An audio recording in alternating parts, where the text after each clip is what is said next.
Le millionnaire accepte le dîner, mais ce que fait son employé lui brise le cœur. Il avait toujours gardé le contrôle sur tout, des chiffres dans les contrats jusqu'au silence dans son âme.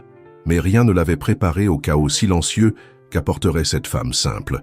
Dans la salle du conseil, il était intouchable. En dehors, ses défenses commençaient à tomber. Et au fond, c'est peut-être cela qui lui faisait le plus peur, l'idée de se sentir vivant à nouveau. Pardon d'interrompre ton histoire, mais si tu aimes ce genre de contenu, n'oublie pas de t'abonner. Bénis cette chaîne en nous aidant à grandir et que Dieu te le rende au centuple. Merci et bon visionnage. Dans la majestueuse demeure des Valcourt, située dans les quartiers exclusifs des Monts de Saint-Cloud, l'air était devenu lourd et oppressant. Depuis les grandes baies vitrées du salon principal, on pouvait admirer la vallée de la Seine. Mais même cette vue spectaculaire ne suffisait pas à alléger la tension qui régnait cet après-midi de novembre. Saphira Bernard, les mains tremblantes, ajustant l'uniforme gris qu'elle portait avec dignité depuis 5 ans, franchit le seuil du grand salon où M. Armand Valcourt l'attendait. Son cœur battait à tout rompre, alors qu'elle avançait sur le sol en marbre italien, sentant sur elle les regards de tous les employés de la maison. Certains baissaient les yeux en croisant son regard, d'autres murmuraient. Tous savaient ce qui allait arriver. « Vous m'avez fait appeler, monsieur Armand ?» demanda Saphira d'une voix douce, s'efforçant de garder son calme. Armand Valcourt, héritier de l'empire immobilier le plus puissant de France, tournait le dos à la pièce, contemplant la ville par la fenêtre. Sa silhouette imposante, drapée dans un costume sur mesure, projetait l'ombre d'un homme qui n'avait jamais eu besoin de demander pardon. À 42 ans, il avait multiplié la fortune familiale et bâti un nom qui inspirait à la fois respect et crainte. « 5 générations, Saphira, » dit-il sans se retourner, sa voix tranchante comme une lame. 5 générations à veiller sur cette coupe en cristal de baccarat, et en moins d'une minute, tu l'as réduit en miettes. Saphira sentit un frisson lui parcourir l'échine. « Monsieur Armand, je vous jure par la Vierge de Lourdes que je n'ai pas... »« Silence !» s'écria-t-il en se retournant brusquement. Ses yeux sombres brillaient d'une froideur qui glaça la jeune femme. « Je ne veux pas de tes excuses. Cette relique était sous ta responsabilité, dans la vitrine que tu as nettoyée ce matin. » Madame Thérèse, la gouvernante au service de la maison depuis 30 ans, observait la scène depuis la porte, les yeux humides. Elle connaissait la vérité, mais la peur de perdre son emploi à quelques mois de la retraite lui fermait les lèvres. Cette coupe en cristal était un cadeau que ma grand-mère Constance a reçu du président Adolphe Thiers lui-même, poursuivit Armand, s'approchant de Saphira à pas lents et mesurés. Elle était irremplaçable. Monsieur Armand, laissez-moi vous expliquer. Quand j'ai nettoyé la vitrine ce matin, la coupe était intacte. Jamais je ne toucherai à un objet aussi précieux sans votre autorisation, supplia Saphira, une larme traîtresse roulant sur sa joue. Monsieur Valcourt la fixa avec mépris. Épargne-moi tes larmes, Saphira. Nous savons tous les deux que personne d'autre n'est entré dans cette pièce aujourd'hui. Ce que monsieur Armand ignorait, c'est que sa nièce Pauline, une fillette capricieuse de 12 ans, y était entrée en cachette pour prendre des photos avec la coupe à poster sur ses réseaux sociaux. L'accident était survenu lorsqu'elle avait tenté de la remettre à sa place, effrayée par des pas qui s'approchaient. « Je veux que tu rassembles tes affaires et que tu quittes la maison aujourd'hui même, » déclara froidement Armand. « Je te paierai ce que la loi impose, pas un sou de plus. Tu devrais t'estimer heureuse que je ne porte pas plainte pour dégradation. » Le visage de Saphira pâlit. Ce n'était pas seulement son emploi qu'elle perdait, c'était la subsistance de toute sa famille. Dans son esprit défilaient les visages de ses petits frères. Émile, 8 ans, et Clairette, 6 ans, l'attendant à la maison avec leurs cahiers d'école et leurs sourires innocents. Elle pensa à son père, monsieur Henri, cloué au lit depuis son AVC survenu 2 ans plus tôt, dépendant entièrement des médicaments qu'elle finançait avec son salaire. « S'il vous plaît, monsieur Armand, » murmura-t-elle d'une voix brisée. « Ma famille, mon père est malade, mes petits frères. » Pendant un instant, quelque chose sembla vaciller dans le regard du chef d'entreprise, mais cela disparut aussi vite que c'était venu. « Ce n'est pas mon problème, Saphira. Tu aurais dû penser à eux avant d'être aussi négligente, » répondit-il froidement. « Tu peux disposer. » La dignité en miettes, mais la tête haute, Saphira fit volte-face. En quittant le salon, elle sentit ses jambes faiblir.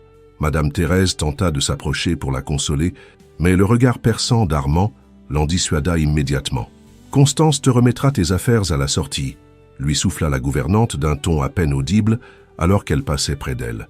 Alors qu'elle rassemblait ses maigres effets dans la petite chambre de service, Saphira ne put retenir ses sanglots. Comment expliquer à sa mère qu'elle avait perdu son travail? Comment regarder Clairette à l'école, sachant qu'elle devrait peut-être la retirer faute de moyens? À l'autre bout de la demeure, Armand s'était enfermé dans son bureau. Le restaurateur d'antiquités, M. Gustave Maréchal, examinait à la loupe les fragments de la précieuse coupe. « C'est vraiment dommage, monsieur Armand », commenta le spécialiste en manipulant avec un soin extrême l'un des éclats. « Mais cela peut se réparer. Avec la technique japonaise du kintsugi, on pourrait la restaurer en utilisant de l'or sur les fissures. Elle en serait même plus précieuse qu'avant. » Armand acquiesça distraitement, l'esprit ailleurs. C'est alors qu'il remarqua quelque chose de particulier sur l'un des fragments que le restaurateur avait disposé sur le velours noir. « Qu'est-ce que c'est » demanda-t-il, en désignant une petite tache rosée sur le bord d'un éclat. Monsieur Gustave ajusta ses lunettes. On dirait du vernis à ongles. L'homme d'affaires fronça les sourcils. Saphira ne portait jamais de vernis. C'était une règle stricte pour le personnel de maison. En revanche, sa nièce Pauline arborait toujours des ongles aux couleurs vives. Un sentiment d'inconfort commença à s'installer dans sa poitrine. Et s'il s'était trompé, le doute, semblable à une écharde invisible, commença à s'enfoncer dans sa conscience. Depuis la fenêtre de son bureau, il aperçut Saphira traversant le jardin principal, un petit sac à la main. Elle marchait lentement, comme si chaque pas lui demandait un effort surhumain. Un instant, il pensa à l'interpeller, à la rappeler, mais sa fierté fut plus forte. Après tout, il était Armand Valcourt, et Armand Valcourt ne se trompait jamais. Du moins, c'est ce qu'il avait toujours cru. 3 jours après l'incident, Armand Valcourt conduisait sa Mercedes-Benz à travers des rues de plus en plus étroites et délabrées. À mesure qu'il s'éloignait du luxueux quartier de Neuilly-sur-Seine, le paysage urbain changeait radicalement. Les immeubles d'affaires imposants et les élégantes demeures laissaient place à des bâtiments modestes, parfois inachevés, dont les barres d'acier pointèrent vers le ciel comme des promesses non tenues. « Quartier des Jardins de Saint-Dominique », murmura-t-il pour lui-même en lisant l'adresse obtenue dans le dossier du personnel. Il se sentait comme un étranger dans sa propre ville, lui qui prétendait connaître Paris mieux que quiconque. L'écrin de velours noir reposait sur le siège passager. À l'intérieur, la coupe en cristal de baccarat brillait comme neuve, avec des lignes dorées, soulignant les fissures réparées par la technique japonaise du kintsugi. Ces veines d'or racontèrent désormais une histoire de fragilité et de renaissance qui, ironiquement, rendait la pièce plus précieuse qu'avant. Lorsque sa nièce Pauline, en larmes, avoua qu'elle avait brisé la relique familiale, Armand eut l'impression qu'on lui avait jeté un seau d'eau glacée. Le vernis à ongles roses sur les fragments avait été le premier indice, mais son orgueil l'avait empêché d'enquêter davantage. À présent, le poids de l'injustice commise envers Saphira l'accompagnait comme une ombre encombrante. Enfin, il se gara devant une maison peinte d'un jaune passé. La façade était décorée de pots de géranium rouge et une petite statue de la Vierge de Lourdes protégeait l'entrée. Il hésita avant de descendre de voiture, conscient des regards curieux que lui lancèrent les voisins. Une Mercedes dans ces rues était aussi rare qu'un oasis dans le désert. Avec détermination, il prit l'écrin et s'avança vers la porte. Avant qu'il ne puisse frapper, un ballon de football roula jusqu'à ses pieds. Un garçon d'environ 8 ans accourut pour le récupérer, s'arrêtant net en voyant l'étranger. « Vous cherchez quelqu'un, monsieur » demanda l'enfant, mêlant curiosité et méfiance. « Je cherche Saphira Bernard » répondit Armand, étrangement nerveux. Les yeux du garçon s'illuminèrent. « C'est ma sœur, sa fille !» cria-t-il en courant vers la maison. Quelques instants plus tard, la porte s'ouvrit, révélant une Saphira très différente de celle qu'il connaissait. Sans son uniforme gris, elle portait une simple robe fleurie couverte d'un tablier taché de farine. Elle avait également de la farine sur le front et sur une joue, et ses cheveux, habituellement coiffés en chignon parfait, retombaient en une tresse décontractée sur son épaule. En le reconnaissant, ses yeux s'écarquillèrent. « Monsieur Armand ?» murmura-t-elle incrédule comme si elle voyait un fantôme. « Bonjour, Saphira » salua-t-il mal à l'aise. « Je suis venu vous remettre quelque chose. » Avant qu'il ne puisse s'expliquer davantage, une femme d'une 50aine d'années apparut derrière Saphira. Ses yeux, identiques à ceux de la jeune femme, reflétaient la même chaleur qu'Armand avait perçue chez son employé. « À qui est-ce, ma fille ?» demanda-t-elle d'une voix douce en s'essuyant les mains sur son tablier. « C'est mon ancien patron, maman, » répondit Saphira, visiblement nerveuse. « Ah, monsieur Valcourt !» s'exclama la femme avec un sourire sincère. « Entrez donc, je vous en prie. Nous sommes en train de préparer le dîner. Avez-vous mangé ?»« Madame Solange, je ne crois pas que monsieur souhaite... » commença Saphira, mais sa mère avait déjà pris Armand par le bras. « Baliverne. Personne ne visite la maison des Bernard et repart le ventre vide. N'est-ce pas, monsieur Valcourt? Armand ouvrit la bouche pour décliner poliment, mais à ce moment-là, il sentit qu'on tirait sur sa main libre. C'était le garçon de tout à l'heure, accompagné d'une petite fille aux grands yeux et au sourire malicieux. « C'est vous le chef de Zafi. Votre voiture est très grande. Est-ce vrai que votre maison est aussi grande qu'une église ?» Les questions fusaient de la bouche de l'enfant. « Émile, s'il te plaît !» le réprimanda Saphira sans réelle sévérité. « Venez, asseyez-vous ici avec moi, dit la fillette en tirant la manche de son élégant veston.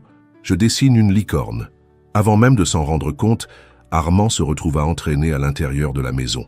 Le contraste avec sa propre demeure ne pouvait être plus frappant. Espace restreint, meubles simples mais impeccables, murs ornés de photos de famille et de souvenirs de la basilique de Lourdes. Pourtant, il y régnait une chaleur, une vie qui manquait cruellement à son propre foyer. « Le dîner est presque prêt », annonça Madame Solange.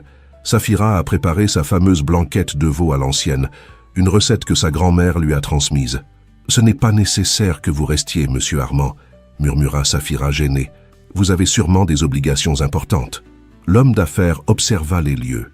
Dans un coin, un homme âgé assis dans un fauteuil roulant les regardait avec curiosité.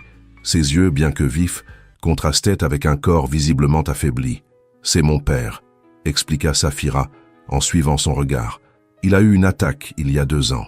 Il ne peut plus parler, mais il comprend tout. » Armand s'approcha et tendit la main. « Enchanté, monsieur Bernard. » L'homme esquissa un léger sourire et serra sa main avec une force surprenante. « Le dîner est servi !» annonça Madame Solange en posant une marmite fumante au centre de la table. La famille s'installa autour de la table, petite mais suffisante.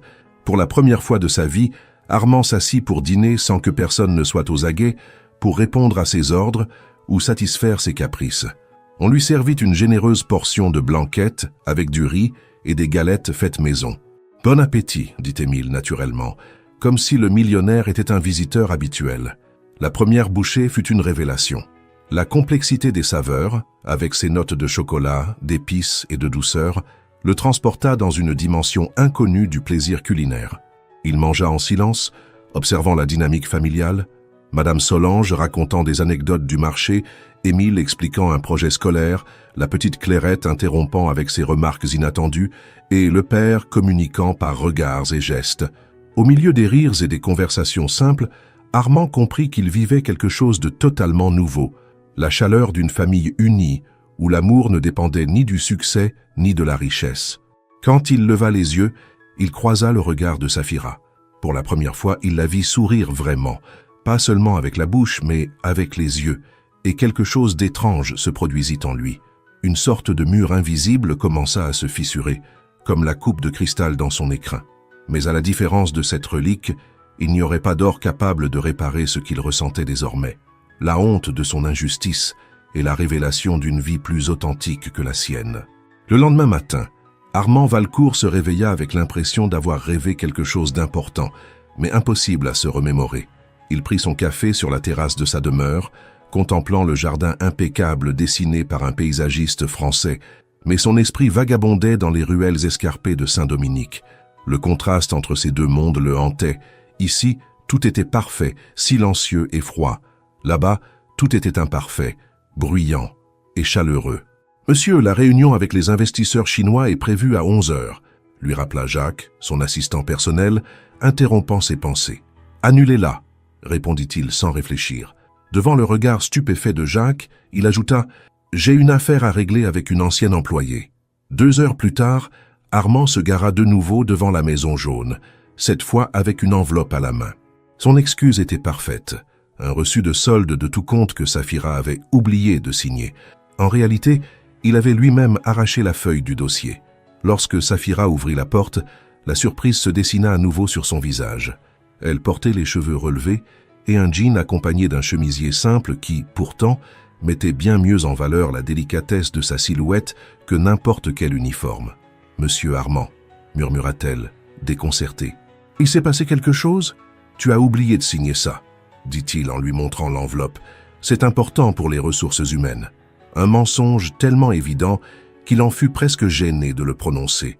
Tous deux savaient qu'un document pouvait être envoyé par courrier ou confié à un coursier. « Bien sûr, entrez s'il vous plaît, » répondit-elle, sans remettre l'excuse en question, mais avec une étincelle de curiosité dans les yeux. Cette fois, ce fut Monsieur Henri qui le salua en premier depuis son fauteuil, avec un hochement de tête plus vif que la veille.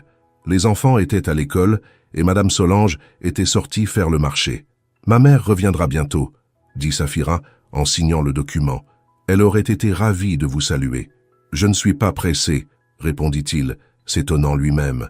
Depuis quand le temps d'Armand Valcourt n'était-il plus synonyme d'argent? En attendant, il remarqua que l'ampoule de la cuisine clignotait sans cesse. « On dirait qu'elle a besoin d'être changée », commenta-t-il en la désignant. « Oui, ça fait plusieurs jours, mais je n'ai pas trouvé le temps. Émile a essayé de m'aider, mais il n'atteint pas. » Sans un mot, Armand se leva, ôta sa veste de costume italien et, sous le regard stupéfait de Saphira, demanda une échelle. Quelques minutes plus tard, le chef d'un empire immobilier remplaçait une ampoule dans la cuisine d'une famille ouvrière. « Ce n'était pas nécessaire, monsieur Armand, » dit-elle quand il eut terminé. « Appelle-moi simplement Armand, s'il te plaît, » répondit-il, trouvant étrange d'entendre son prénom sans ce monsieur qui avait toujours fait office de barrière invisible. 3 jours plus tard, le prétexte fut une question sur la fameuse blanquette. Le vendredi suivant, un supposé versement rétroactif pour des heures supplémentaires. La semaine suivante, il n'eut même plus besoin d'excuses. Il se présenta simplement avec un puzzle pour Émile et une poupée pour Clairette. Chaque visite détonnait un peu plus avec son emploi du temps habituel. Il annula des réunions, reporta des rendez-vous et commença à déléguer des tâches qu'il jugeait auparavant incontournables. Son chauffeur reçut l'instruction de ne plus le suivre et son assistant personnel apprit à ne plus poser de questions sur ses déplacements de l'après-midi. Au foyer des Bernard, il devint peu à peu une présence familière. Il aidait Monsieur Henri à changer de position dans son fauteuil, écoutait les récits de Madame Solange sur son village natal en Bretagne et avait même essayé d'aider Émile avec ses devoirs de mathématiques, découvrant avec surprise qu'il devait revoir ses fractions. Un après-midi, alors qu'il aidait à décharger des caisses de provisions rapportées du marché par Madame Solange, il se retrouva seul avec Saphira dans la cuisine. « Pourquoi continuez-vous à venir, Armand ?» demanda-t-elle enfin, mêlant curiosité et quelque chose d'autre qu'il ne sut identifier. La question le prit au dépourvu. Comment expliquer ce qu'il ne comprenait pas totalement lui-même? « Je ne sais pas, » répondit-il avec honnêteté. « Je sais juste qu'ici, je me sens différent. »« Ça différent comment ?» insista-t-elle en s'approchant pour prendre un plat en terre cuite qu'il tenait. Leurs doigts se frôlèrent brièvement, mais aucun des deux ne retira sa main immédiatement. Ce ne fut qu'une seconde, peut-être 2, mais l'électricité de ce contact sembla suspendre le temps. « Comme si je pouvais être moi-même », murmura-t-il finalement en baissant les yeux. Le moment fut interrompu lorsque Clairette entra en courant dans la cuisine, suivie d'Émile qui la poursuivait, les mains couvertes de terre. « Zafi, Émile veut salir ma robe toute neuve », cria la fillette, se cachant derrière sa sœur. Saphira intervint en arbitre dans cette querelle enfantine, tandis qu'Armand observait la scène avec un sourire. Les joues de la jeune femme avaient repris une teinte rosée, et ce n'était pas uniquement à cause de la course pour séparer ses frères et sœurs. Pendant le dîner, Madame Solange servit ses célèbres poivrons farcis, et la conversation suivit son cours habituel, jusqu'à ce qu'elle mentionne le voisin Julien. Toujours aussi attentionné, ce garçon, commenta la dame, avec un sourire complice adressé à sa fille. « Hier, il est venu réparer la fuite du toit. Il est beau garçon, n'est-ce pas, Saphira ?»« Maman, s'il te plaît, » répondit-elle, visiblement gênée. Armand ressentit une douleur inconnue dans la poitrine. Qui était ce Julien? Et pourquoi avait-il soudain envie d'arracher sa cravate? Ce malaise si étrange lui sembla difficile à identifier. La jalousie. Lui qui avait toujours considéré les femmes comme des trophées passagers, expérimentait maintenant la forme la plus brute de jalousie pour une ancienne employée de maison. « Il est mécanicien », ajouta innocemment Émile. « Il a un atelier tout près et il laisse toujours passer Zafi avant les autres clients. » Armand but une gorgée d'eau, tentant de cacher son irritation. « Il a l'air d'un homme bien, dit-il avec un sourire forcé. »« Il l'est, » confirma Saphira en le regardant droit dans les yeux, comme pour le défier. « Il m'a invité plusieurs fois à sortir. Et tu as accepté ?» La question lui échappa avant qu'il puisse la retenir. « Pas encore, » répondit-elle en soutenant son regard. « Mais peut-être que je devrais. » L'orgueil d'Armand, blessé comme jamais auparavant, lui criait de se lever, de remercier pour le dîner et de ne plus jamais revenir.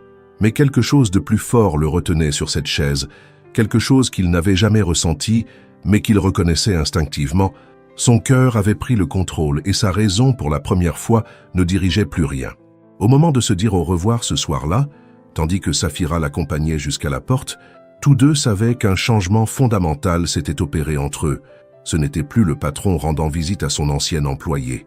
C'était un homme découvrant que son monde de luxe et de pouvoir n'était qu'une cage dorée, et que la vraie liberté se trouvait peut-être dans cette petite maison jaune où, pour la première fois de sa vie, il se sentait vraiment chez lui. Le ciel de Paris s'était transformé en une couverture gris foncé menaçante, prête à déchaîner sa fureur à tout moment. Les nuages, lourds d'eau, glissaient lentement au-dessus des toits de Saint-Dominique, pendant qu'Armand consultait l'écran de son téléphone. Les prévisions météo ne laissaient aucun doute. Une tempête violente approchait. Avec une hâte peu caractéristique, il annula sa réunion avec les actionnaires, évoquant un imprévu familial, puis il conduisit jusqu'à l'avenue où Saphira prenait habituellement les transports en commun. Il l'avait vue monter dans ce bus lors d'une visite précédente, lorsqu'elle avait mentionné travailler temporairement dans une boutique de vêtements à Montreuil.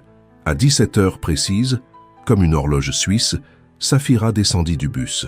Elle portait une veste légère qui ne la protégerait guère de la pluie imminente. Lorsqu'elle leva les yeux et le vit l'attendre sous un immense parapluie noir, son visage trahit la surprise. « Armand, que fais-tu ici ?»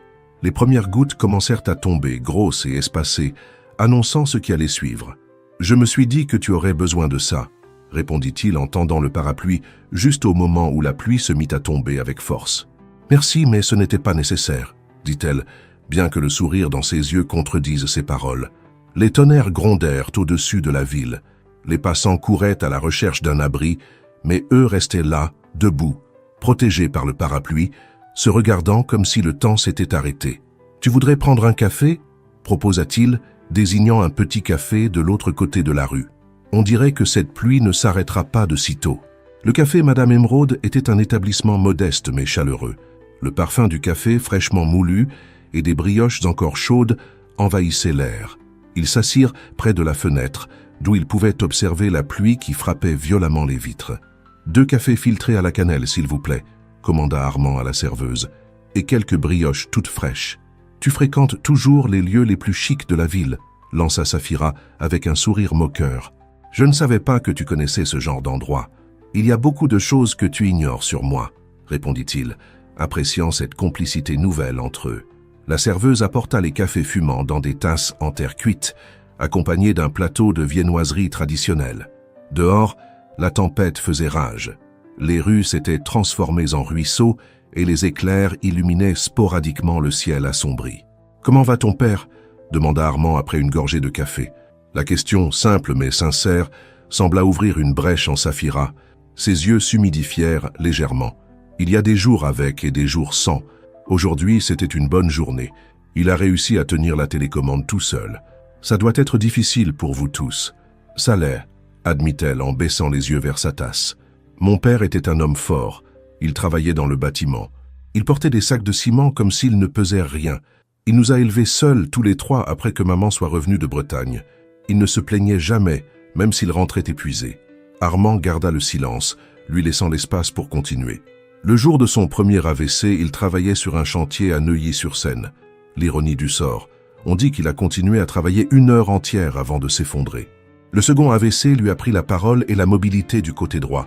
Les médecins ont dit qu'il avait eu de la chance de survivre. Une larme traîtresse roula sur sa joue. Armand résista à l'envie de lui essuyer la joue. « Tu sais ce qui est le plus dur ?» reprit-elle. « Voir ses yeux qui sont toujours les mêmes. Il est toujours là, prisonnier d'un corps qui ne lui répond plus, mais son esprit est intact. Il comprend tout, ressent tout. Parfois, je le surprends en train de pleurer en silence, en regardant des photos de lui portant Émile sur ses épaules. « Tu es incroyablement forte, Saphira » murmura Armand, surpris par l'émotion dans sa propre voix. Elle secoua la tête. « Je ne suis pas forte. Je fais juste ce que je dois faire. Papa nous a tout donné. Maintenant, c'est à lui de recevoir. C'est justement ça, la véritable force, insista-t-il. Ce n'est pas d'être invulnérable. C'est de continuer malgré la douleur, comme tu le fais. » Armand pensa à son propre père, un homme dur qui avait bâti un empire au prix de relations brisées et de menaces déguisées. Un homme qui lui avait appris à ne jamais montrer de faiblesse, à traiter les employés comme des pièces interchangeables. Un homme qui ne l'avait jamais serré dans ses bras, même pas lors du décès de sa mère. « À quoi penses-tu » demanda Saphira, remarquant son regard perdu. « Je pense que j'ai vécu entouré de gens qui faisaient semblant d'être forts, répondit-il avec une honnêteté qui le surprit lui-même, et que je viens de rencontrer quelqu'un qui l'est vraiment. » Le café avait refroidi, oublié entre deux échanges sincères. Pour la première fois de sa vie, Armand écoutait vraiment quelqu'un, sans penser à ce qu'il allait répondre, sans calculer les avantages. Simplement présent, absorbé par chaque mot et chaque geste de Saphira. Quand la pluie finit par se calmer, ils marchèrent ensemble jusqu'à chez elle. Les rues mouillées reflétaient les lumières des commerces qui rouvraient à leurs portes. L'air pur, lavé par l'orage, portait le parfum de la terre humide. Sur un élan qu'il ne comprit pas lui-même, Armand prit la main de Saphira en marchant. Elle ne la retira pas. Ses doigts, rugueux d'un travail acharné, s'entrelacèrent avec les siens comme s'ils attendaient ce moment depuis toujours. « Je n'avais jamais marché sous la pluie », confessa-t-il avec un sourire presque enfantin. « Jamais ? Vraiment ? Il y avait toujours quelqu'un avec un parapluie, un chauffeur qui m'attendait, ou bien j'annulais mes rendez-vous. » Saphira éclata de rire, et son rire résonna comme une mélodie dans les oreilles d'Armand. Ils étaient à un pâté de maison de chez elle lorsqu'elle s'arrêta brusquement. Son visage avait perdu toute trace de joie. « Qu'y a-t-il » demanda-t-il, alarmé par le changement. « Cette voiture noire » murmura-t-elle en désignant discrètement une élégante BMW garée au coin de la rue. « Elle est déjà venue plusieurs fois. À chaque fois que tu viens. » Armand regarda de plus près et reconnut le véhicule. Il appartenait à Gérard Montiel, le détective privé engagé par la famille de sa fiancée, Isabelle Mongrand. « Il te surveille, Armand », continua Saphira en lâchant lentement sa main. « Ce n'est pas bon qu'il te voie ici. Ce n'est pas bon pour ta réputation. »« Je me fiche de ma réputation », répondit-il avec fermeté, tentant de reprendre sa main. « Tu devrais t'en soucier, » insista-t-elle, reculant d'un pas. « Ton monde et le mien sont différents. Les gens du quartier commencent déjà à parler. Ils demandent pourquoi un homme comme toi rend visite aussi souvent à une famille comme la nôtre. »« Saphira, Non, l'interrompit-elle. « Ne dis rien que tu pourrais regretter demain. Tu as une vie là-bas à Neuilly-sur-Seine, des entreprises, des engagements sociaux, des responsabilités. Moi, j'ai ma famille ici. On ne peut pas faire semblant que tout cela est normal. » Les mots restèrent suspendus entre eux comme l'humidité qui flotte après un orage. L'ombre de la BMW noire semblait s'être étendue sur eux, obscurcissant la lumière qui commençait à briller dans leur vie. « Merci pour le café », dit finalement Saphira avec un sourire triste. « Et pour m'avoir écouté. » Avant qu'Armand ne puisse répondre, elle tourna les talons et marcha vers sa maison. Il resta figé, la regardant s'éloigner, sentant quelque chose de précieux lui glisser entre les doigts, comme l'eau de pluie qui s'écoulait à présent dans les caniveaux de la ville. 3 jours passèrent, sans qu'Armand n'apparaisse à Saint-Dominique. Dans la demeure Valcourt, le silence était si lourd qu'on aurait pu le trancher. Les réunions exécutives se déroulaient avec lui physiquement présent, mais mentalement absent. Son esprit vagabondait sans cesse vers la petite maison jaune et la femme qui avait bouleversé son univers ordonné. « Tout va bien, Armand ?» lui demanda Gérard Montiel après une réunion. « Isabelle a remarqué que tu es distant. » La mention de sa fiancée provoqua une grimace involontaire. Le mariage avec Isabelle Mongrand avait été planifié depuis des années comme une fusion entre 2 empires familiaux, plus qu'une union amoureuse. Ils l'avaient tous deux accepté avec un pragmatisme d'affaires. « Je vais parfaitement bien », répondit-il sèchement. « Je suis simplement concentré sur le projet d'expansion. » Ce soir-là, après avoir annulé son rendez-vous avec le tailleur chargé d'ajuster son costume pour le gala de fiançailles, Armand se rendit dans une pépinière à la périphérie de la ville. Parmi des centaines de plantes, un bouquet d'arum blanc mêlé à des feuilles de monstera attira son attention.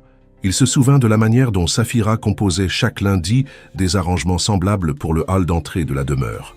Quelques heures plus tard, il se trouvait à nouveau devant la maison jaune, le bouquet en main.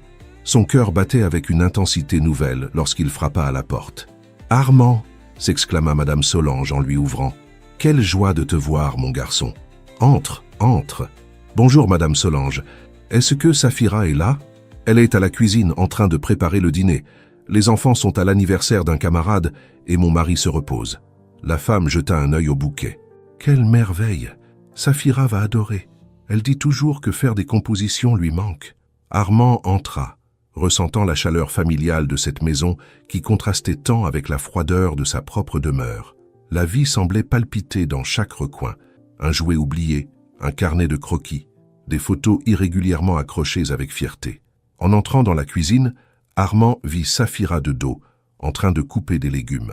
Elle portait une robe turquoise simple qui mettait sa silhouette en valeur et fredonnait doucement une chanson. « Tu as de la visite, ma fille », annonça Madame Solange. « Je vais voir si ton père a besoin de quelque chose. » Saphira se retourna et en le voyant, le couteau resta suspendu en l'air. Ses yeux reflétaient un mélange de surprise, de joie et d'autre chose, de la peur peut-être. « Je croyais que tu ne reviendrais plus », dit-elle finalement, retrouvant sa contenance et posant le couteau sur la planche. « J'ai apporté ça pour toi », répondit-il en tendant la composition florale. « Ça m'a rappelé ce que tu faisais à la maison. » Elle accepta le cadeau avec délicatesse, ses doigts frôlant brièvement ceux d'Armand. Ce contact, bien que fugace, fit naître un frisson entre eux. « C'est magnifique », murmura-t-elle en plaçant l'arrangement au centre de la table. « Merci. » Un silence épais s'installa, chargé de mots tus. Seul le bouillonnement de la marmite sur le feu et, au loin, la télévision regardée par Monsieur Henri brisait la quiétude. « Pourquoi tu continues à venir, Armand ?» demanda-t-elle enfin, en le regardant droit dans les yeux. La question flotta dans l'air, comme une feuille suspendue avant de tomber. Il envisagea plusieurs réponses dans sa tête. « Parce que je me sens vivant ici, parce que ta famille m'a appris plus sur l'humanité en quelques semaines que toute ma vie dans les cercles de pouvoir, parce que loin de toi, il me manque quelque chose d'essentiel. » Mais les mots refusèrent de sortir. À la place, il fit un pas vers elle, puis un autre. Saphira ne recula pas, même si sa respiration s'accéléra visiblement. Quand il fut tout près d'elle, si proche qu'il sentait la chaleur de son corps, Armand leva une main tremblante et caressa doucement sa joue. Elle ferma les yeux, penchant légèrement la tête vers sa main. « C'est insensé », murmura Saphira, sans pour autant s'éloigner. Sans un mot, Armand se pencha lentement et posa ses lèvres sur les siennes.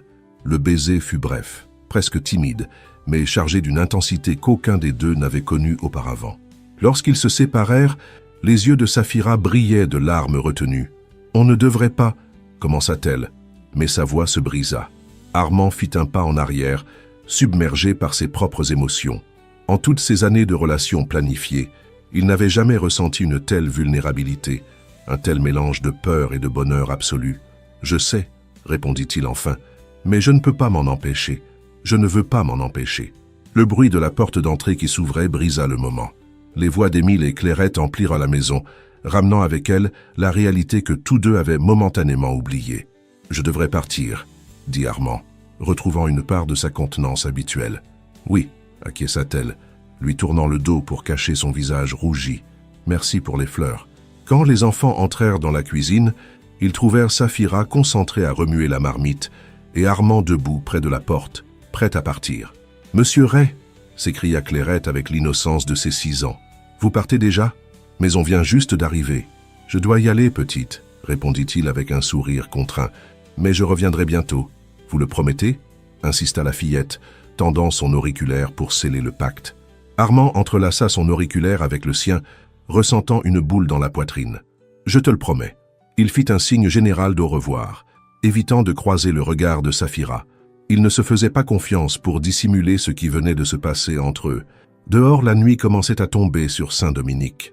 Les lumières jaunâtres des réverbères éclairaient faiblement les rues escarpées, tandis qu'Armand marchait vers sa voiture, avec le sentiment que quelque chose de fondamental venait de changer dans sa vie.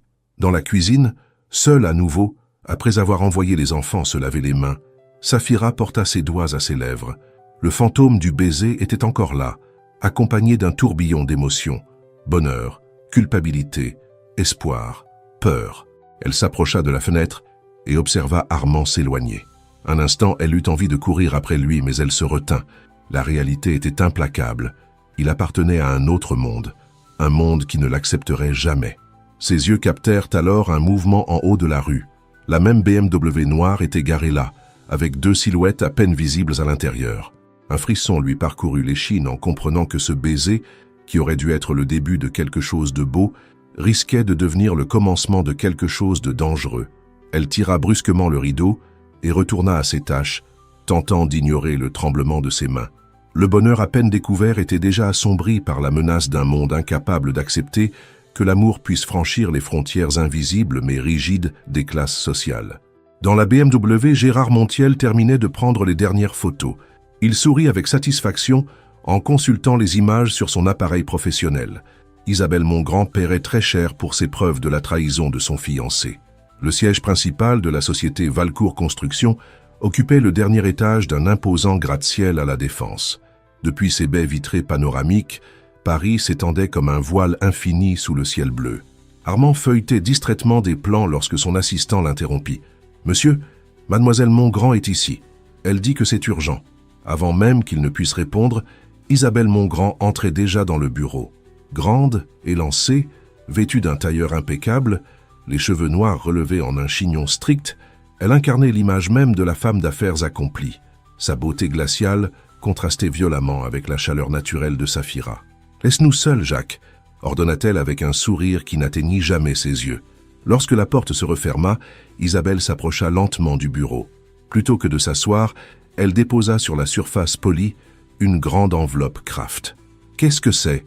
demanda Armand, bien qu'un pressentiment désagréable lui noue déjà l'estomac. « Ouvre-la et découvre-le toi-même », répondit-elle d'un calme glacial. En ouvrant l'enveloppe, Armand sentit le sol vaciller sous ses pieds.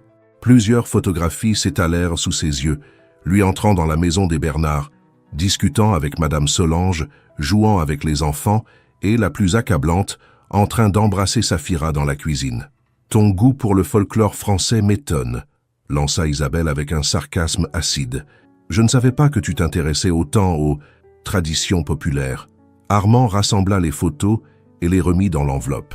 Son visage s'était figé en un masque impénétrable. « Tu me fais surveiller maintenant ? Ne sois pas naïf, Armand, rétorqua-t-elle en s'appuyant sur le bureau.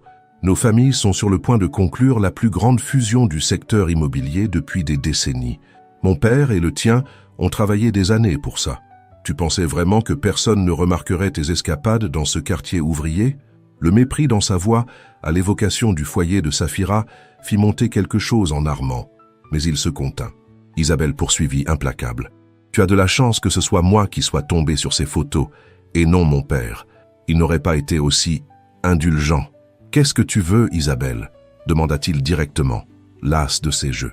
Ce que nous avons toujours voulu tous les deux, la fusion, le mariage, l'empire que nous construirons ensemble.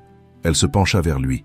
Je veux que tu mettes immédiatement fin à cette distraction que tu as avec cette domestique. Et il ne l'appelle pas comme ça, répondit-il d'un ton aussi froid que le sien. Oh, pardon, ta charmante amie, alors, corrigea-t-elle avec un mépris à peine voilé. Appelle-la comme tu veux, mais tout cela s'arrête aujourd'hui. Sinon, je devrais en parler à papa. Armand se leva la toisant. Tu me menaces ? Je te rappelle tes engagements, répondit-elle avec un sourire glacial. Et pense aussi à ta nouvelle amie. Tu crois vraiment que sa vie s'améliorera lorsque tout le quartier saura qu'elle est la maîtresse du patron ? Quand sa famille devra affronter les commérages ? La mention de la famille de Saphira le frappa comme un coup au ventre. Il pensa à M. Henry, à sa santé fragile, à Émile et Clairette, exposés à la cruauté des rumeurs. Et son père ? Reprit Isabelle, réalisant qu'elle avait touché une corde sensible, un immigré breton bénéficiant des aides de l'État. Ce serait dommage que quelqu'un vérifie si tous ces papiers sont en règle. Tu ne crois pas ? Tu n'oserais pas, murmura-t-il, sentant son visage se vider de son sang. Ne me teste pas, Armand. Sa voix n'était plus qu'un murmure menaçant. Tu sais que nos familles ne laissent jamais un obstacle sur leur chemin. Jamais.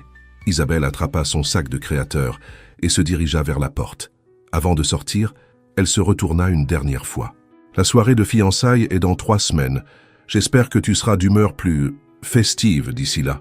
Son sourire était parfait, aussi calculé que tout ce qu'elle était. Et Armand, si jamais tu remets les pieds à Saint-Dominique, je le saurai. 7 jours passèrent sans nouvelles d'Armand. Dans la maison jaune, Saphira oscillait entre inquiétude et résignation.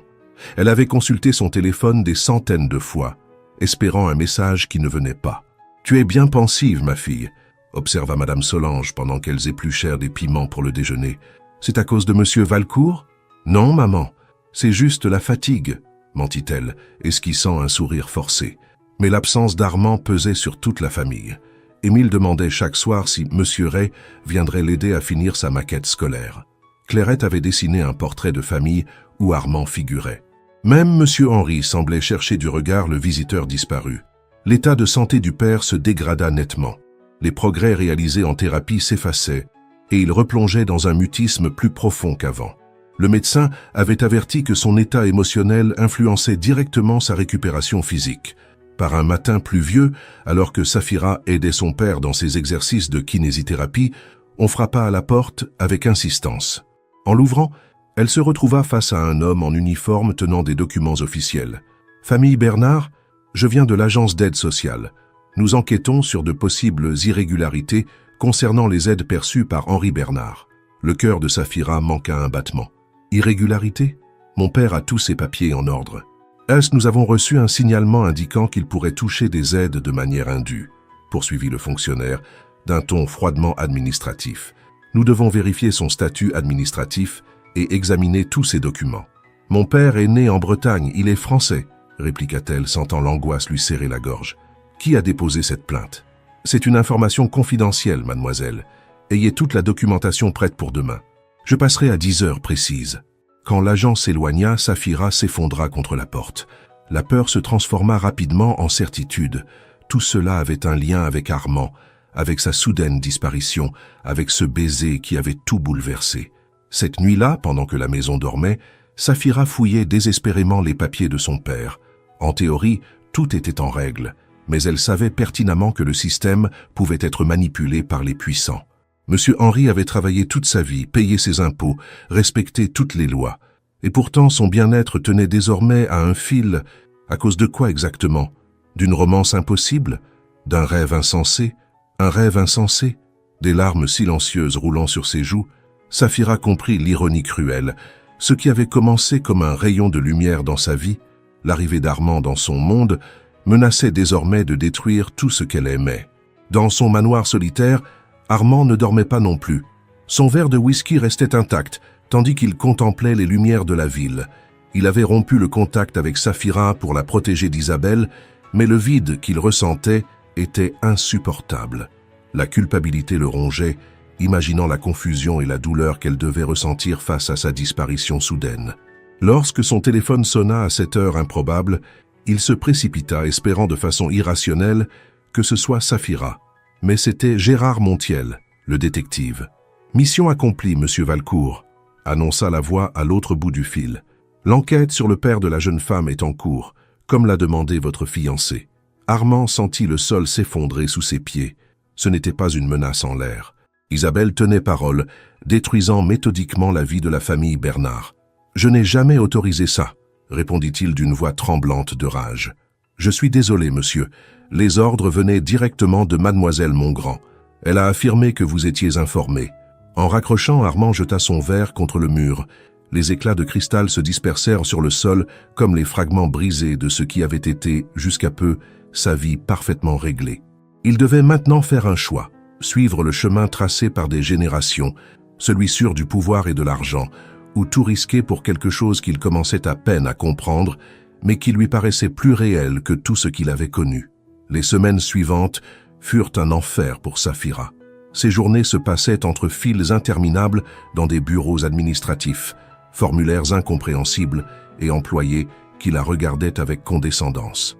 L'enquête sur les aides sociales de son père était devenue un labyrinthe bureaucratique, conçu pour l'épuiser. « Nous avons besoin de justificatifs de domicile supplémentaires couvrant les 5 dernières années », lui annonça une employée sans lever les yeux de son écran. « Et la vérification de tous les emplois précédents de M. Bernard. » « J'ai déjà remis tous ces documents la semaine dernière », répondit Safira, épuisée après 4 heures d'attente. « Ils n'apparaissent pas dans le système. Vous devrez les fournir à nouveau. » En sortant du bâtiment, elle remarqua que certains voisins qui autrefois la saluaient chaleureusement détournaient désormais le regard. Les rumeurs s'étaient propagées comme une traînée de poudre à Saint-Dominique.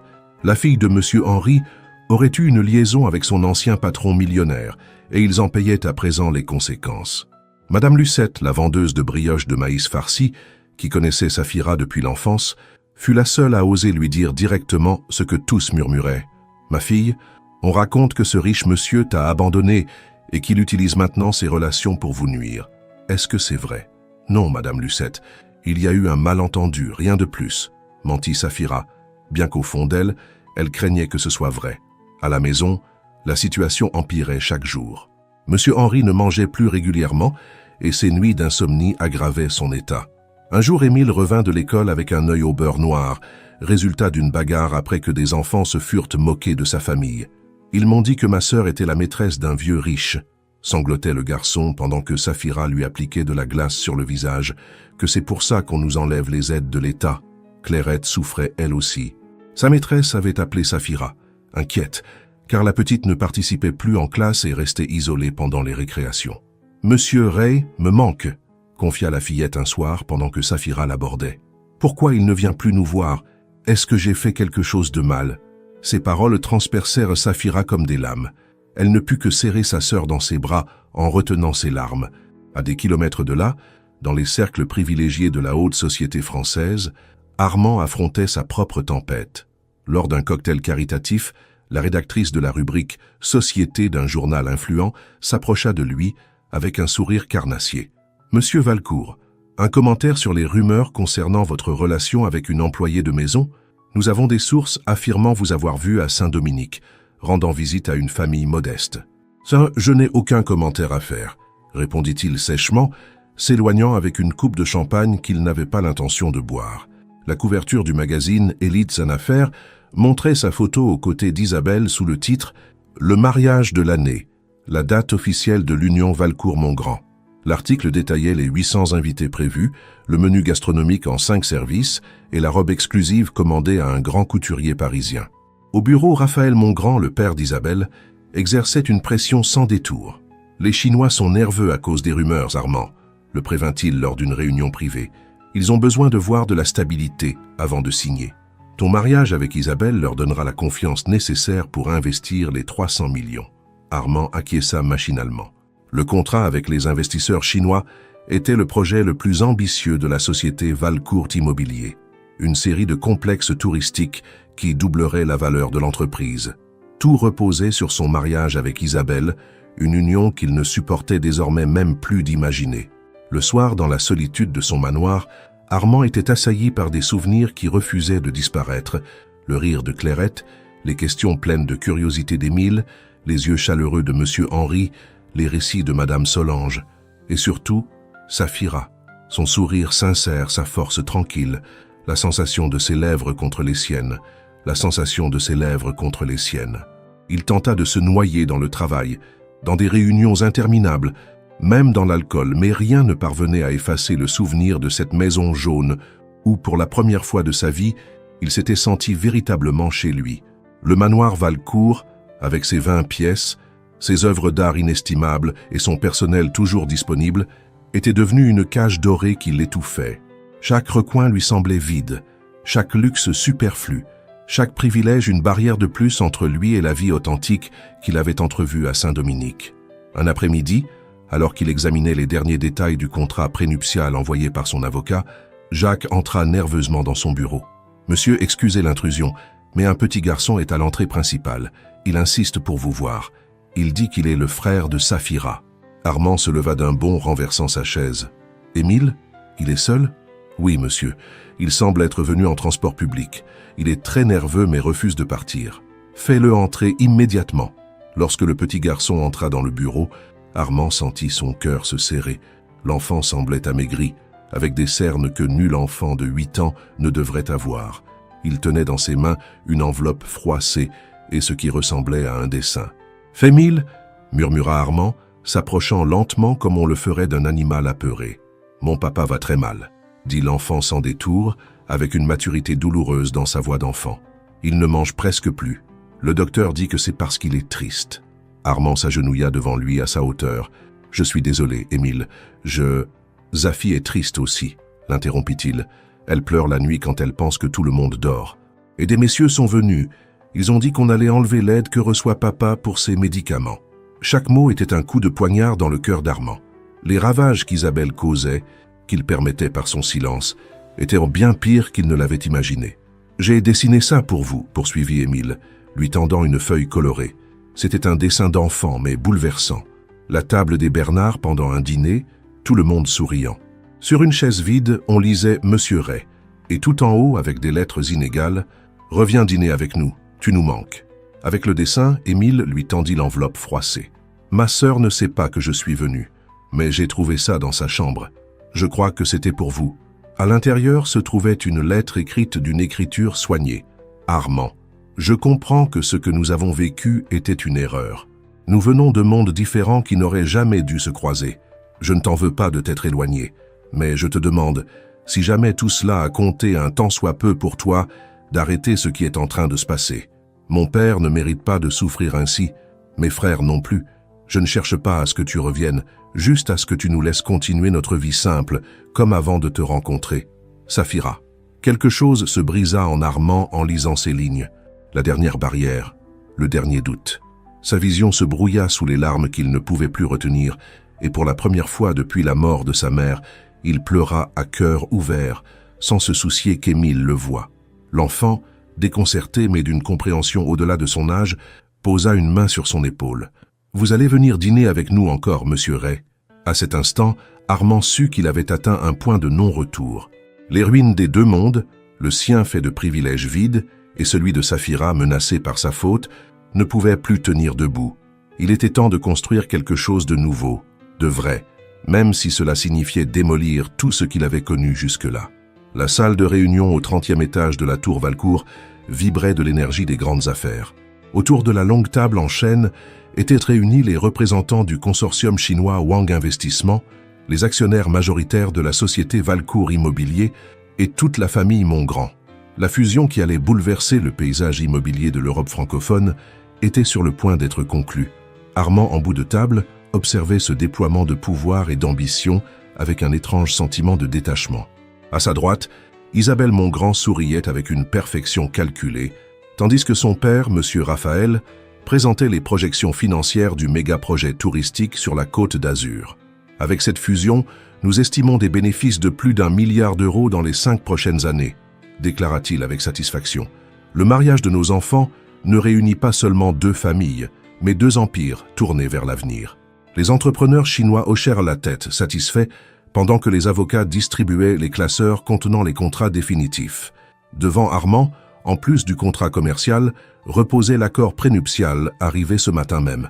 Maintenant, poursuivit M. Raphaël, nous allons procéder à la signature du protocole d'accord, suivi de l'annonce officielle de la date du mariage. Armand regarda le stylo en or qu'on lui tendait, identique à celui qu'avait utilisé son père pour signer ses propres accords matrimoniaux 3 décennies plus tôt. Un mariage aussi froid et calculé que celui qu'on essayait aujourd'hui de lui imposer.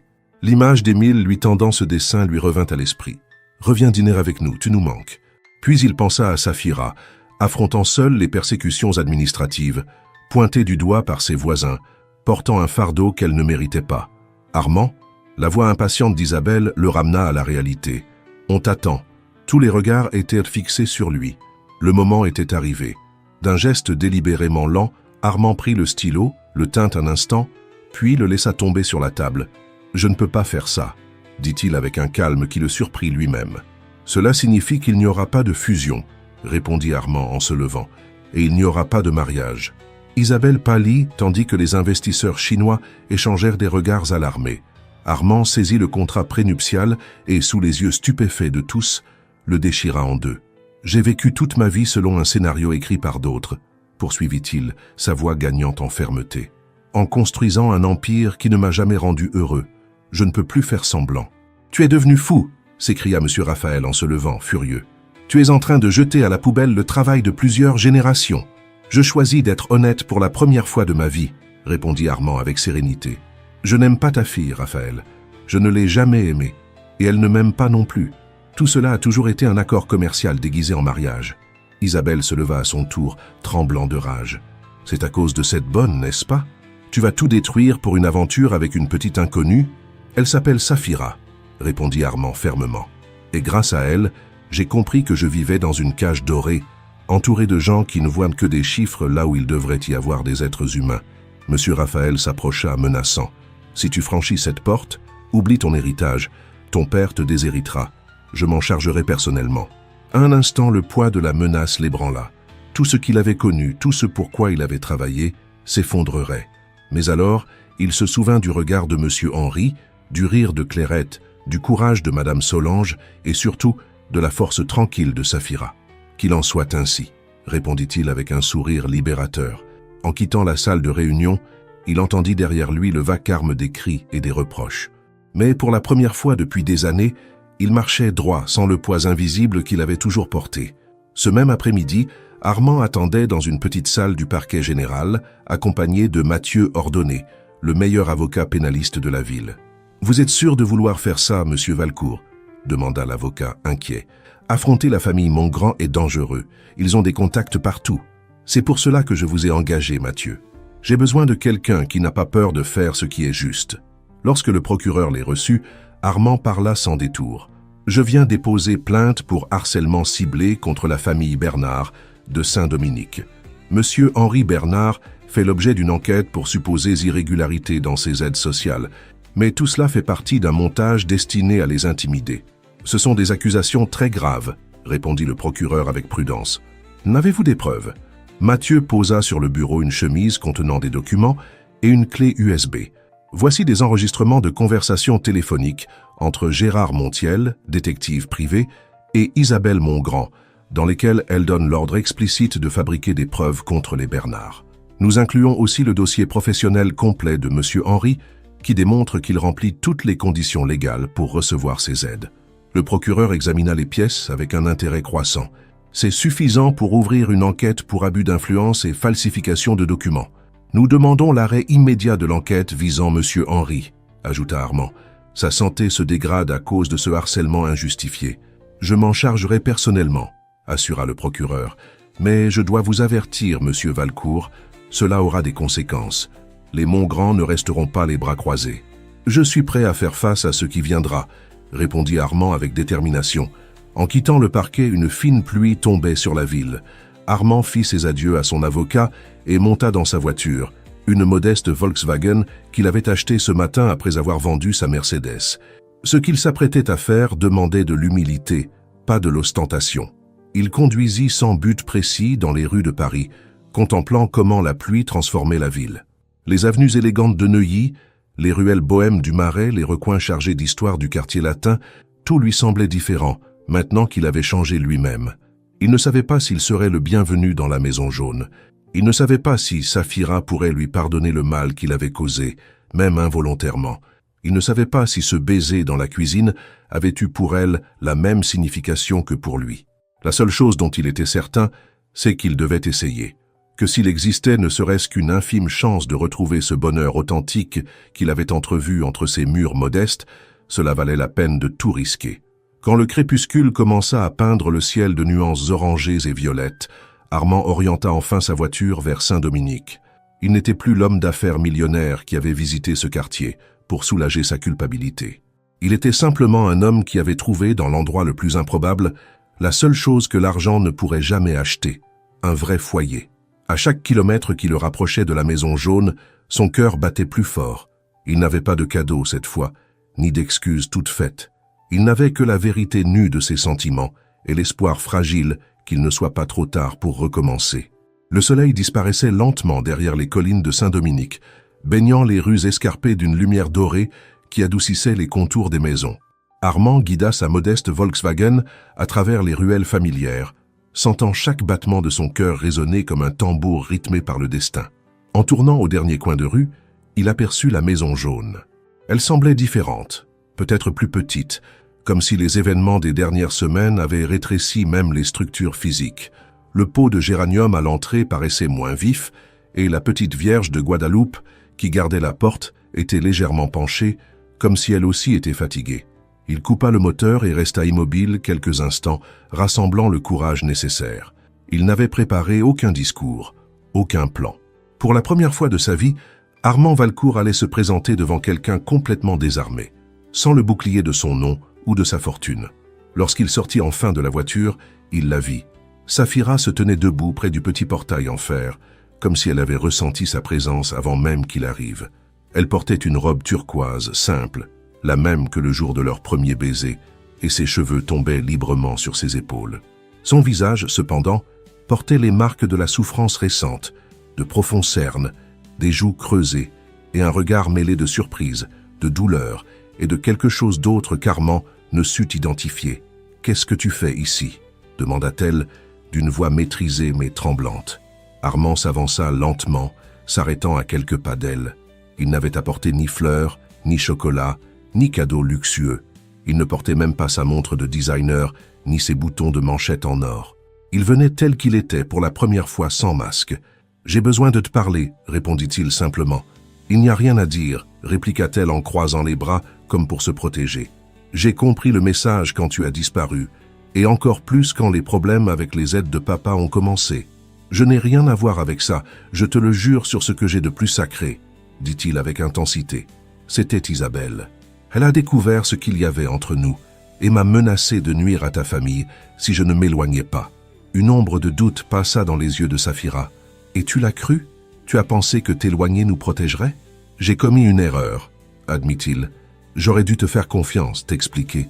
Mais j'ai eu peur, pas pour moi, pour vous. » De l'intérieur de la maison, on entendit la voix de Madame Solange appeler Saphira, mais elle ne bougea pas, figée sur place par les paroles d'Armand. « Aujourd'hui, j'ai tout abandonné, » poursuivit-il, faisant un pas de plus vers elle. « J'ai annulé la fusion, rompu mes fiançailles avec Isabelle, et j'ai remis des preuves au parquet pour laver l'honneur de ton père. » Les yeux de Saphira s'écarquillèrent, stupéfaits. « Pourquoi aurais-tu fait tout ça ?»« Parce que j'ai enfin compris ce qui compte vraiment, » répondit Armand, la voix légèrement brisée. « Ma vie avant toi était vide, Saphira.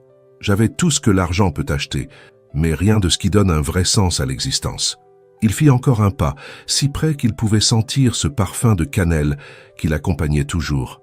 Dans cette maison, j'ai trouvé ce que je n'avais jamais eu. Une vraie famille. Des gens qui s'aiment sans condition, qui se soutiennent sans rien attendre en retour. Et j'ai trouvé une femme qui m'a appris ce que signifie la vraie force. Armand s'interrompit, remarquant les larmes qui brillaient dans les yeux de Saphira.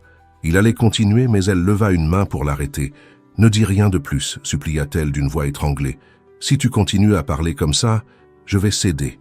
Et ce serait si terrible, » demanda-t-il doucement. « Nos mondes sont différents, Armand, » répondit-elle, bien que sa résistance se fissurât visiblement. « Tu appartiens là-bas, avec ton entreprise, ton manoir, tes... » Elle ne put finir sa phrase. D'un geste naturel, comme s'il avait enfin trouvé sa place dans l'univers, Armand prit le visage de Saphira entre ses mains et l'embrassa. Ce n'était pas un baiser timide comme celui de la cuisine, mais un baiser empli de certitude, de promesses, d'avenir. Un baiser qui disait tout ce que les mots ne pouvaient exprimer. Lorsqu'ils se séparèrent, des applaudissements et des rires les surprirent. À la fenêtre, Émile et Clairette observèrent la scène avec des yeux pétillants et des sourires complices. Derrière eux, Madame Solange essuyait discrètement une larme, tout en souriant avec approbation. « Enfin !» s'écria Émile, avec l'impatience propre à son âge. « Ça fait des jours qu'on attend que vous reveniez, monsieur Ray. Maintenant, tu peux dîner avec nous tous les jours, » ajouta Clairette en sautillant de joie. Saphira, les joues rouges, cacha son visage dans la poitrine d'Armand, qui la serra dans ses bras en riant librement. « Si ta famille m'accepte, » murmura-t-il contre ses cheveux, « je promets de ne plus jamais partir. » À ce moment-là, un bruit étrange attira l'attention de tous. Depuis son fauteuil près de la fenêtre, Monsieur Henri émit un son rauque, une sorte de grognement qui, après un instant de confusion, fut reconnu par tous comme un rire. C'était la première fois depuis son AVC que l'homme exprimait une telle joie. « Papa est heureux », murmura Saphira, regardant son père avec incrédulité. « Ça fait des mois que je ne l'ai pas vu comme ça. » Avec Saphira encore dans ses bras, Armand observa la scène. Les enfants riant à la fenêtre, Madame Solange essuyant d'autres larmes, Monsieur Henri souriant à sa façon. Et il comprit enfin ce que signifiait appartenir. Ce n'était pas une question de nom de propriété ou de compte bancaire. C'était cela, faire partie de quelque chose de plus grand que soi, un tissu d'affection où chaque fil soutient les autres. « Alors, je peux entrer ?» demanda-t-il avec un sourire. Saphira entrelaça ses doigts aux siens et le guida vers la porte. « Bienvenue chez toi, Armand. » En franchissant le seuil de la petite maison jaune, Armand Valcourt, l'homme qui avait tout eu, sauf l'essentiel, sentit que son cœur, enfin, avait trouvé son vrai foyer. 6 mois s'étaient écoulés depuis cet après-midi doré, où Armand avait franchi le seuil de la maison jaune pour ne plus en repartir. Le calendrier indiquait la mi-octobre, et l'air frais de l'automne traversait les rues de Saint-Dominique, où la vie poursuivait son cours, mais avec des histoires nouvelles à raconter. Dans la cour de l'école primaire, Victor Hugo, un homme en chemise retroussée et jeans tachés de peinture, travaillait avec concentration, apportant les dernières touches à la fresque communautaire. Peu de gens auraient reconnu en lui l'homme autrefois connu comme Armand Valcourt, héritier du plus grand empire immobilier de France. « C'est vraiment magnifique, monsieur Armand !» s'exclama le directeur, s'approchant pour admirer l'œuvre représentant des enfants de diverses cultures, jouant ensemble. « Les gamins vont être ravis lundi. Ça, c'est un travail d'équipe », répondit Armand avec simplicité, en désignant le groupe de parents et d'enseignants qui avaient également participé à la journée communautaire. Sa vie avait changé du tout au tout. Après avoir rompu avec sa famille et renoncé à son héritage, Armand avait fondé Construire Ensemble, une petite entreprise dédiée à la rénovation de logements et d'espaces publics dans les quartiers populaires. Ses employés étaient en grande partie d'anciens ouvriers de la société Valcourt Immobilier qui avaient choisi de le suivre dans cette nouvelle aventure. Le scandale avait été immense. Pendant des semaines, la presse mondaine n'avait parlé que de ça. L'héritier Valcourt abandonne l'empire familial par amour pour une ex-employée. Un millionnaire renonce à sa fortune et s'installe en banlieue populaire. Mais comme toujours dans cette époque de scoops éphémères, tout avait vite été remplacé par de nouvelles rumeurs. Alors qu'il rangeait les pinceaux et saluait les bénévoles, Armand regarda sa montre. Il était 16 heures et il avait un rendez-vous incontournable. Les dimanches étaient sacrés et il n'arrivait jamais les mains vides. Sa première halte fut à la boulangerie chez François, où il acheta des petits pains traditionnels encore chauds, au parfum irrésistible. Puis il passa par la confiserie La Fête Sucrée pour y prendre des bonbons épicés que raffolait Émile et des chocolats que Clairette adorait. 30 minutes plus tard, Armand franchissait le portail en métal de la Maison Jaune, désormais fraîchement repeinte et ornée d'une petite enseigne. Fleur Saphira, composition pour toutes occasions.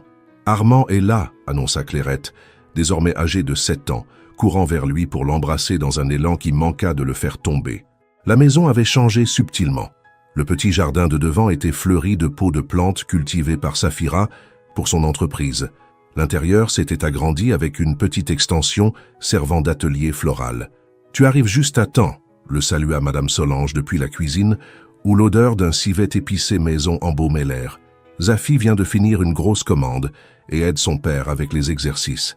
Dans le salon partiellement transformé en salle de rééducation, Saphira assistait Monsieur Henri, qui, avec beaucoup d'efforts mais une détermination admirable, faisait quelques pas soutenus par un déambulateur. Les progrès étaient lents mais constants. Il arrivait maintenant à prononcer quelques mots simples et à contrôler un peu mieux son bras droit. « Bien, nu !» articula Monsieur Henri en voyant Armand avec un sourire qui illuminait son visage. « Il progresse beaucoup avec l'orthophonie », commenta Saphira avec fierté, en s'approchant pour accueillir Armand d'un baiser. Ses yeux, autrefois marqués par l'inquiétude constante, brillaient désormais d'une sérénité qu'Armand trouvait plus précieuse que n'importe quel bijou de son ancienne vie. « J'ai apporté le pain », annonça-t-il, montrant le sac rempli de petits pains chauds. « Et bien sûr, je n'ai pas oublié ceci. » Il sortit d'un autre sac une petite boîte en velours. « Armand !» murmura Saphira portant la main à sa poitrine. « Tu n'aurais pas dû... Cela fait exactement 6 mois depuis ce jour-là, expliqua-t-il.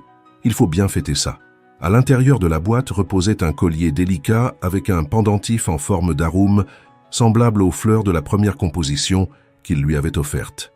Ce n'était pas un bijou coûteux comme ceux qu'il offrait autrefois, mais une pièce artisanale réalisée par un orfèvre local, une création née du cœur plutôt que du luxe.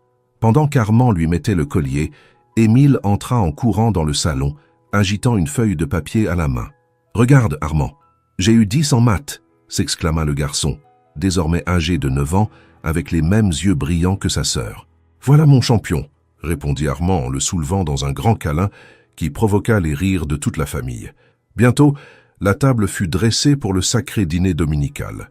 Contrairement à la première fois, Armand n'était plus un invité maladroit, mais une pièce essentielle de cette famille.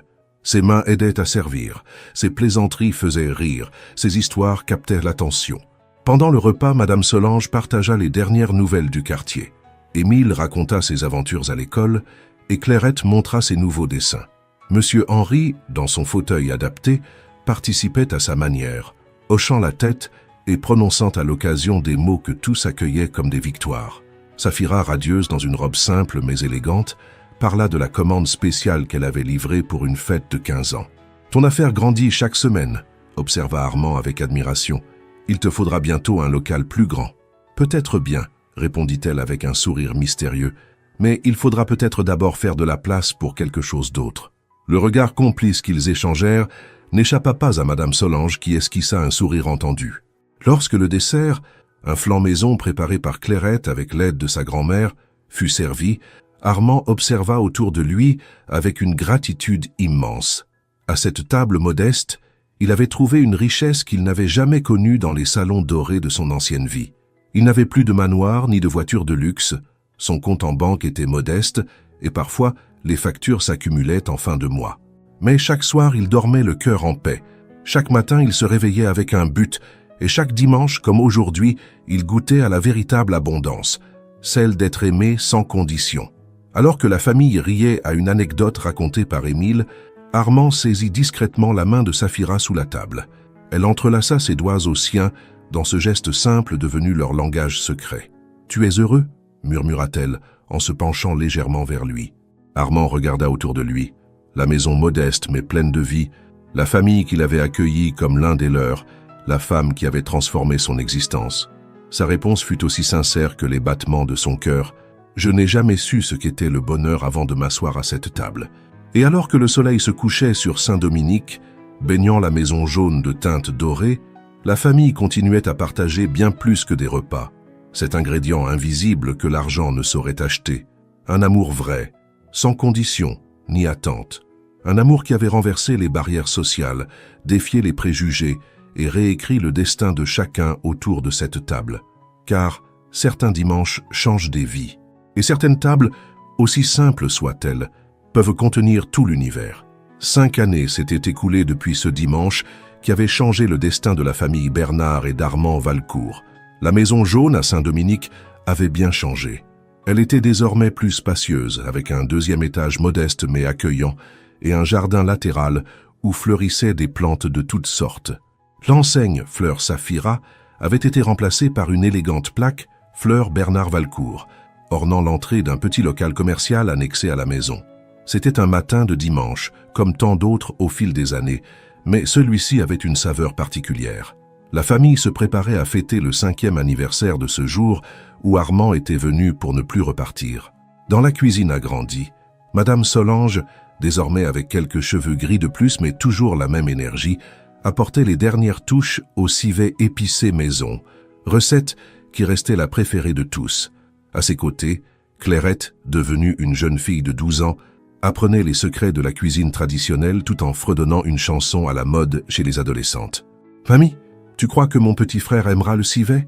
demanda la jeune fille en jetant un œil vers le salon, où un petit garçon de 3 ans jouait avec des blocs de construction. « Hector aime tout ce qu'on cuisine avec amour, ma chérie, » répondit Madame Solange avec un sourire chaleureux. « En plus, il tient de son père.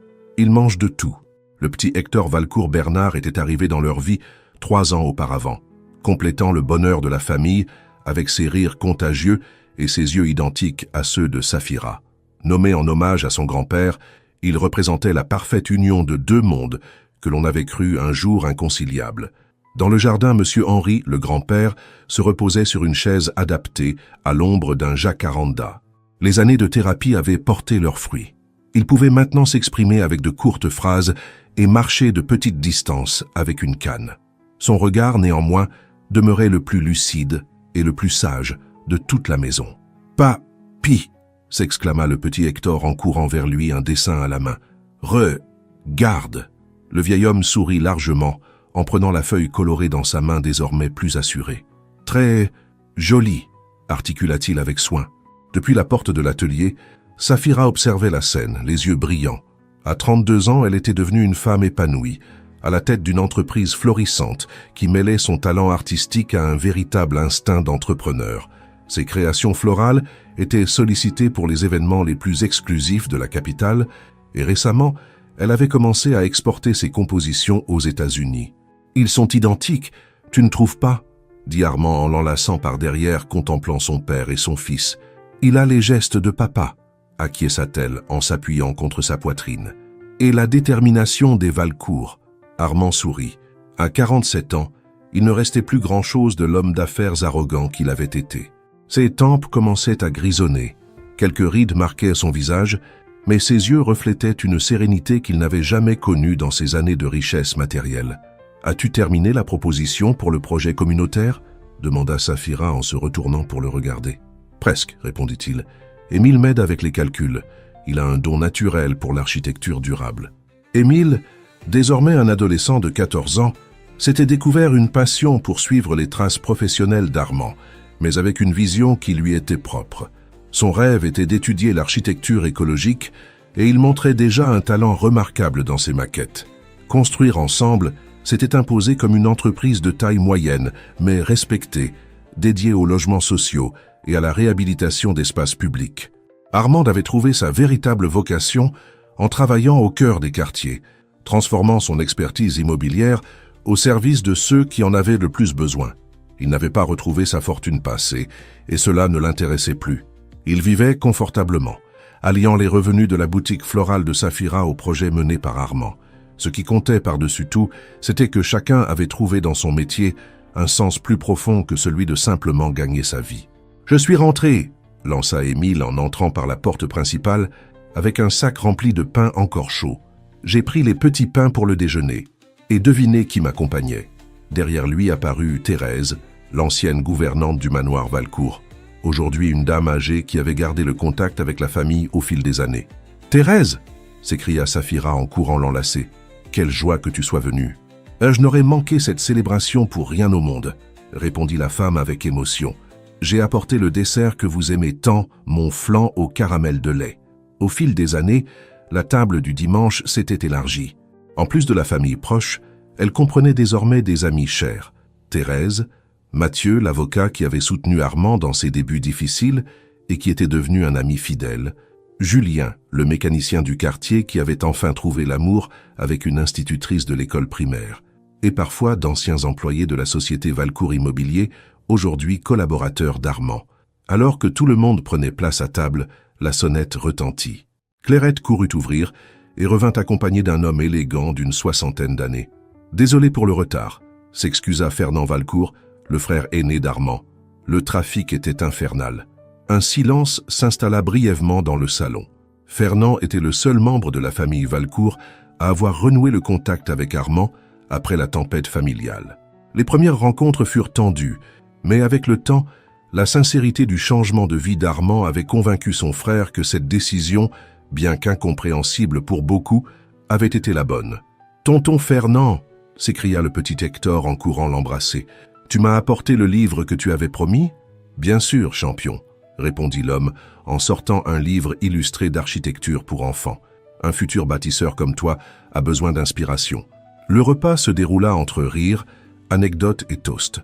La table débordait de plats traditionnels, civet épicé, maison, riz rouge, haricots mijotés et bien sûr les petits pains chauds qu'Armand n'oubliait jamais, désormais devenus une tradition incontournable. Pendant le dessert, Fernand se racla la gorge pour attirer l'attention de tous. « J'ai une nouvelle qui pourrait t'intéresser, frère, » dit-il avec un air grave. « Papa est malade. Les médecins pensent qu'il ne lui reste que quelques mois. » Un silence inconfortable envahit la pièce.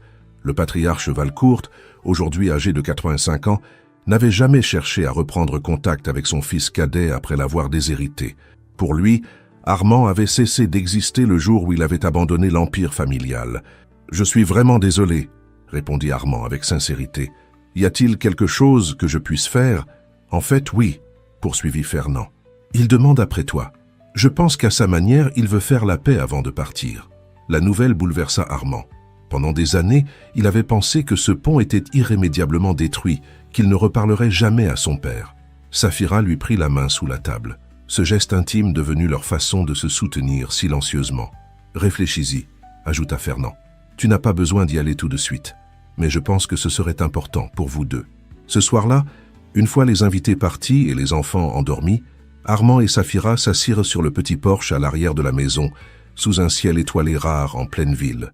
Entre eux, une tasse de thé à la cannelle fumait doucement, tandis qu'ils partagèrent le silence complice de ceux qui ont construit une vie ensemble. « Qu'as-tu l'intention de faire ?» demanda finalement Saphira, à propos de la nouvelle concernant le père d'Armand. « Je ne sais pas, » admit-il en contemplant les étoiles. « Une part de moi veut refermer ce chapitre en paix, mais l'autre redoute de rouvrir de vieilles blessures. Quelle que soit ta décision, Nous serons à tes côtés, assura-t-elle en posant sa tête sur son épaule. Armand sourit, repensant à tout ce que sa vie avait changé ces dernières années. Il se remémora les débuts difficiles, les menaces juridiques des Monténégro, le rejet de son ancien cercle, les difficultés financières pendant sa reconversion, mais aussi les instants de bonheur pur, le premier mot de son fils, les remises de diplômes d'Émile et Clairette, les progrès de Monsieur Henri, l'épanouissement du commerce de Saphira. « Tu sais ce qu'il y a de plus extraordinaire ?» réfléchit-il à voix haute. « C'est que tout a commencé par une erreur. Si je n'avais pas accusé à tort la domestique la plus honnête de mon manoir, je n'aurais jamais rencontré la femme qui m'a appris le vrai sens de la richesse. » Saphira rit doucement. La fameuse erreur impardonnable, qui s'est révélée être la meilleure erreur de notre vie. Par la fenêtre entrebâillée de la chambre principale, on entendit le doux pleur du petit Hector. Saphira se redressa, mais Armand la retint tendrement. « J'y vais », dit-il en l'embrassant sur le front. « Repose-toi encore un peu. » Tandis qu'il marchait vers la chambre de son fils, il repassa mentalement le programme du lendemain. Réunion avec les leaders communautaires pour un nouveau projet d'habitats écologiques. Déjeuner avec Émile pour discuter de ses choix universitaires, collecte de matériel pour l'atelier de Saphira, et peut-être, juste peut-être, un appel au manoir Valcourt pour parler à son père. La vie avait changé de manière que jamais il n'aurait imaginé, mais chaque transformation, chaque choix, chaque sacrifice en valait la peine. Car en renonçant à un monde de privilèges vides, il avait trouvé quelque chose d'infiniment plus précieux, un véritable foyer. En entrant dans la chambre, il trouva son fils assis sur le lit, serrant sa peluche préférée dans ses bras. « Papa », murmura le petit en tendant les bras, « j'ai fait un vilain rêve. » Armand le prit dans ses bras, le berçant doucement en fredonnant une berceuse que lui avait apprise Madame Solange. Dans ces instants-là, il ressentait une gratitude si profonde qu'il peinait à la contenir. « N'aie pas peur, mon petit », murmura-t-il contre ses cheveux. « Papa est là et il ne te laissera jamais seul. » Tandis que le petit Hector se rendormait dans ses bras, Armand comprit que la véritable réussite dans la vie ne se mesurait ni en propriété, ni en compte bancaire, mais dans des moments comme celui-ci, dans l'amour inconditionnel, dans la paix d'un foyer bâti par les efforts partagés, dans la certitude d'appartenir véritablement à un endroit. Et cet endroit, par une chance inouïe, c'était cette maison jaune du quartier de Sainte-Dominique, où un jour ordinaire, il avait accepté une invitation à dîner qui allait changer son destin pour toujours.